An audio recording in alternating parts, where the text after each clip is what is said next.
video is going to be a contour and highlight do and don'ts video. This is the most requested video that you guys wanted to see since I did my eyeshadow do and don'ts video.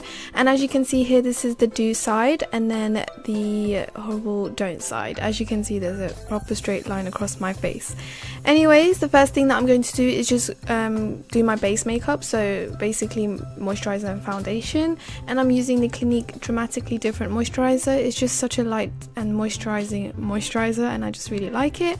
And then for foundation, I'm just using my Milani foundation in the shade 9 Tan. You want to make sure that you're applying a thin layer of foundation because we're going to apply some more products on top of that. And for the eye stuff, I would say is to not use a very light concealer that's not suitable for your skin tone, and just completely just apply it under the eye and not kind of spread it out. And same for the forehead and the chin, not kind of like bringing it out and just doing a random dot there. And I'm just blending it out to show you guys how light it is. It's seriously, like, even the camera's not picking it up enough. It's just so light. What I would recommend is to take a concealer that's more suited for your skin tone, maybe half a shade or a shade lighter. I always suggest lighter, but I like to just spread it out and in a triangle shape, as you can see here. And I do the same thing on my forehead, and yeah, just make sure that it kind of blends into your skin and it's just not some random light patch under your eye and on your forehead. And I just like to take my beauty blender whenever I'm working with cream products to blend everything out. And I also like to take the other side of the sponge that I use for my foundation and just basically blend the edges so it's not like a harsh line, it's just nicely blended, if that makes any sense.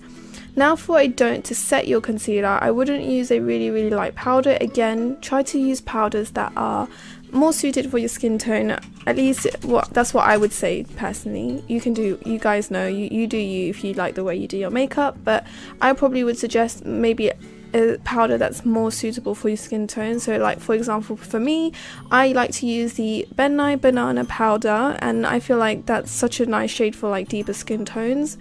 So yeah, when you're using cream products, make sure to use the right colours that are not too dark or too light for your skin tone. And now onto cream products like cream contouring.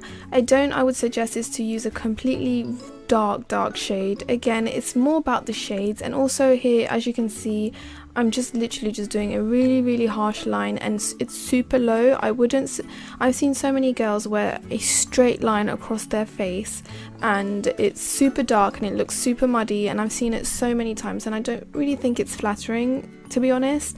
What I would say is to use a more lighter shade, and then what I like to do is just flatten my beauty blender, as you can see here, and then kind of like softly blend that into the hollow of my cheek. So as you can see, you can kind of see a shadow naturally, and I would place my sponge a little bit above that, because if you go straight on top of it, the product will go too low and then it wouldn't really look natural.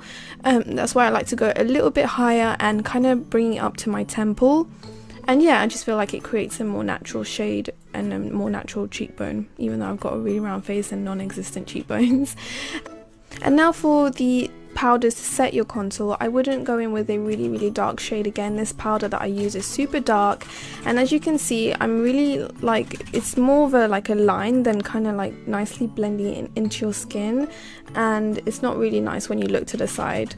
Now what I like to use is a more lighter powder for my skin tone. I would say maybe a shade or half a shade darker for like bronzers and contour powders. For contouring, like to kind of shade in your cheekbone, I would use cool tone powders, but then for bronzers I like to use warm toned. I really kind of like it varies with which one I use, but as you can see, this one is less darker and more suitable for my skin tone. What I would like to do is kind of swatch them on my hand or my face to see which one is most suitable for my skin, and that's how I kind of find my bronzer or contour shade. And yeah, I'm really using less pressure as well towards the center of my face as well. Now a don't for highlighter is to use a super light highlight. I've seen this a lot as well on girls, where it creates a really white cast on their face and it just doesn't look really natural, to be honest. And it's super easy to get carried away with highlighters, especially me. I like to pack that highlighter on, but you have to make sure that you're using the right shade. So as you can see, this one's more warm toned and a bit more darker, so that when I pack it on, it really doesn't like create that white cast. It looks like it's an inner glow that it's coming from your skin naturally, and that's what I kind of like. And yeah, that's what I would suggest for the highlight, and that's the contouring and highlight do's and don'ts video for you guys.